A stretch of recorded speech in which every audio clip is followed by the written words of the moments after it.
nouveau tutoriel pour Creative Radio sur le Radio Manager. Aujourd'hui, comme promis, dans cette 4e vidéo, nous allons nous intéresser à la programmation. Je vous montre ici une programmation totalement déjà faite ou presque d'une de nos web radios. Comme vous pouvez le voir, on a différentes couleurs. C'est très personnalisé de la façon où nos animateurs puissent se repérer. Je vais vous prendre cet exemple et bien vous allez voir tout de suite. Tout ce qui est en marron, ce sont des playlists.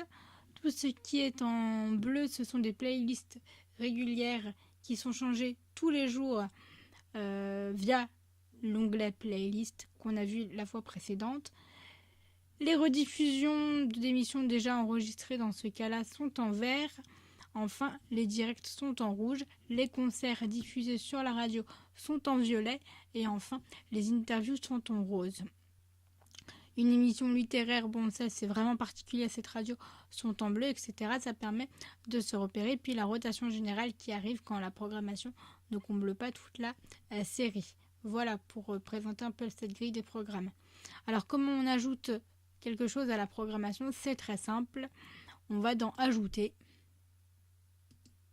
Ici, et puis on choisit un nom à la programmation, on choisit combien de fois, oui, si c'est répété ou pas. Dans le cas où ça serait pas répété, que ce soit qu'une seule fois, on choisit la date et l'heure de démarrage de la programmation. Veillez bien à ce qu'il n'y ait pas une programmation qui commence exactement à la même heure pour pouvoir la placer dans la grille des programmes.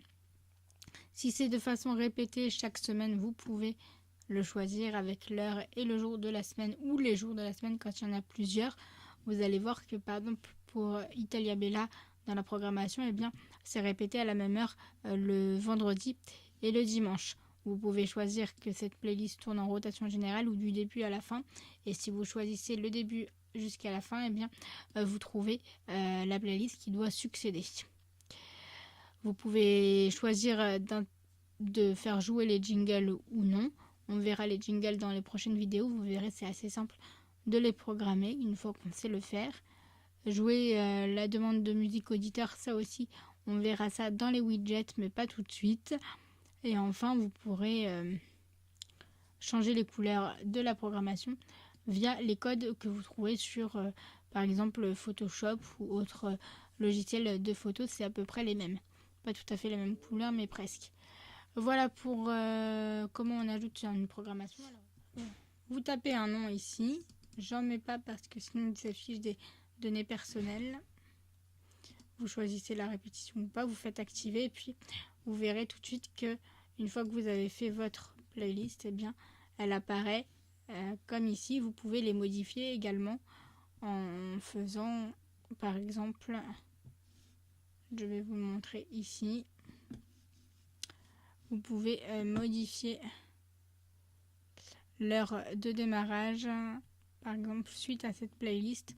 Là, on avait reculé un petit peu pour laisser le programme se terminer. Eh bien, on peut le remonter à 23h et non pas 23h05. Puisque ça arrive que cette programmation déborde un petit peu. Donc, on la remet à 23h. Et ensuite, eh bien, on a bien le concert qui se termine à 23h. On l'a là jusqu'à 23h et ensuite à 23h jusqu'à ce que ce soit terminé. Eh bien, vous avez la playlist générale.